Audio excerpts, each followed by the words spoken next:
Hi, this is Latanya Thompson, the founder of Empower Widow, and I'm here on day 4 with Latifah Abdullah. I'm the founder of the Tibay Transform community.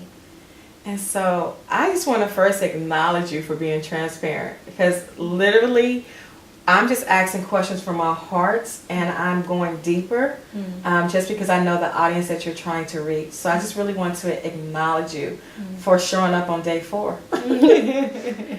And so, again, the Empower Widow wants to go deeper. Okay.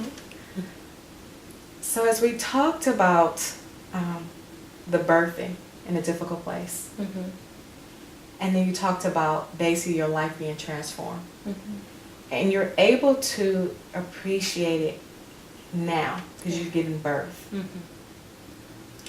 And I've never experienced physically giving birth. But I've heard people who were pregnant talk about the difficulties. So the morning sickness, the swelling of the feet, just the different things that the body goes through. And a woman doesn't always feel pretty or appreciated at that time. Right. And so in the midst of giving birth to a difficult situation, at a time where it may seem like the situation is winning, and you may not feel your best, for that woman who feels like I can't go through with this, and maybe actually thinking about throwing in the towel, have heard the complaints or people talking about her, or have for the last 6 months just seem like each day becomes more difficult, to that woman, not the one who's physically pregnant, but the one who is getting ready to have her life transformed, who maybe have to leave a beautiful home to be in a shelter, who may have to post flyers of a missing daughter, who may drive up and down the street looking for a son who is on drugs, who may not be able to feed her kids or sleeping in her car. Life is not beautiful for her at all, and it hasn't been. For that woman, what would you say? And it could be the very words that you may have wanted to hear when you were getting ready to give birth at that time. You know, at that time I really did feel alone as far as people there to be a help. But again, Latanya, I have to expect the best, and I also have I went from being a perfectionist but still expecting excellence. Yeah, so I just always know that when I'm in a hard place, it's not the end. And I would one of the words that I heard before I went to the women's transition home or the women's transitional house was, "I will show you what's suitable for you." Those are words that I heard. So apparently everything that I had been in was not suitable, you know. And true enough, I was trying to fit, in situations and so what I've found is there's really no need in trying to fit. If you're round, stop trying to fit in the square, So, and what happened, Latanya, it was such a public thing, but so even though it was uncomfortable, and I have my quiet place, I would have my quiet time, but when I went out to the public, I still tried to have a smile, and for the most part I did. In the public I had a smile serving people, and what I noticed is that people were being put in my path. So in the hard places that are uncomfortable, I really believe that you'll be surrounded by people that, so midwives, I believe that you'll be surrounded by midwives, and then also just people that will get you to the next level. So whether it's resources or encouragement, so sometimes you have to encourage yourself, but sometimes sometimes there are those that will encourage you, and then sometimes you have to take your mind off of you and be ready to serve someone else.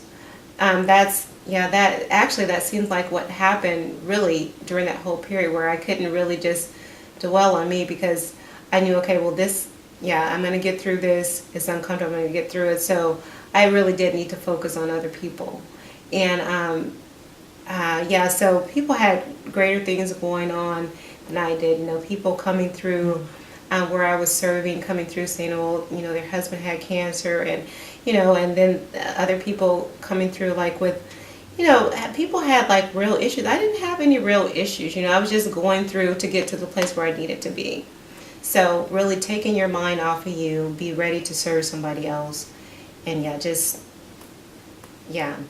not stopping. You're gonna get through to the other side, and you're serving while you're doing it. And you had issues, but is it safe to say that your issues originally may have looked a size 10, and then when you got in the room with someone else, they became a size 8 or maybe a size 5, and so when you look at the world as a whole, and not just your world, your problem doesn't seem as big as you thought they were originally. Exactly. Because that was a huge transition for you. Yeah, it was. So it was a lot. Yeah, it was just when you allowed other people into your world, it didn't seem as bad as having someone diagnosed with cancer compared to what you were going through. But it was still dramatic. Because I don't want someone to think that because you're not fighting cancer or because you're not going through a certain situation, I don't want them to minimize it and feel like they shouldn't reach out for help. Yeah, definitely. So it was uncomfortable, but what I had to do is I really just had to not necessarily be focused on me, but I really had to have maybe a servant's heart. Okay. So that I could still serve. Because, I think it would be pitiful to just be, oh, well, me, I'm going through this, I'm going through that. Yeah, I'm going through, but the key is I'm going through. Yes. Yeah, so you really don't want to just be focused on poor me, because it's not poor you. Right. You're actually peeling some things off, and you're coming through the thing. Yeah. And so we're going to give them a bonus, because we're almost on day 5. And so this bonus may lead to another question. So I don't want to get to day 5 and there's still something inside of you that we haven't actually tapped into. Okay. And so throughout the interview, you referred to yourself as a princess. And you also said that you just expected better. And so as I listened to you, I think a huge part of you being able to transform your life was your perspective of who you were and how you seen yourself. And so can we speak about that? Because that played a huge part in you being able to go from where you were to where you are. Because even in the midst of what you were going through, you still saw yourself as a princess. You still knew that you deserved and wanted better. And so if you could speak to how you see yourself plays a part in how you transform. Yeah, actually the princess had just gotten buried under a bunch of things. Just gotten buried by life and people's opinions and things like that. But yeah, definitely. So as I mentioned, that circumstances don't define you. People's opinion, people are going to always have something to say. But what you think about yourself. Okay. So because I even went through the thing of in my marriage where my husband, he was verbally abusive. Okay. And at that time I really didn't I didn't know it. It changed me. Okay. It changed me. Because at that time I was a new Christian. Okay. And so I'm thinking, okay, I'm just supposed to pray, So I just really, really didn't know.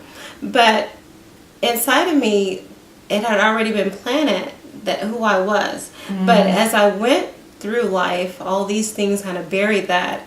And so after I went through that hard place, all of the layers came out. And so I was able to reclaim my identity, and I was able to, and so now I'm able to live out that identity and live out my purpose. But it had simply gotten buried, but it didn't change who I was. It was there the whole time. Yeah, it didn't change who I was born to be. Yeah, so we are definitely gems. So whether you're whether you feel like you're a piece of coal and haven't gotten to the diamond stage yet, you're still a gem. The diamond is always a diamond. Yes. Yeah, definitely. So this is the end of day 4, and we're going to be ending this one, but we'll be back tomorrow with day 5. And so thank you so much for being faithful over the last 4 days. Once again, my name is Tanya Thompson. I'm the founder of Empower Widow, and I'm here today with Latifah Abdullah. I'm the founder of the Tibay Transform community. And so if people want to find the princess inside of them, how do they contact you so that you can gently guide them through the process? Well, you can go to our website. It's tibayintl.com. Again, that's tibayintl.com. And we have some resources there, and we have some additional contact information there. Thank you, and we'll see you on tomorrow for day 5. Bye-bye.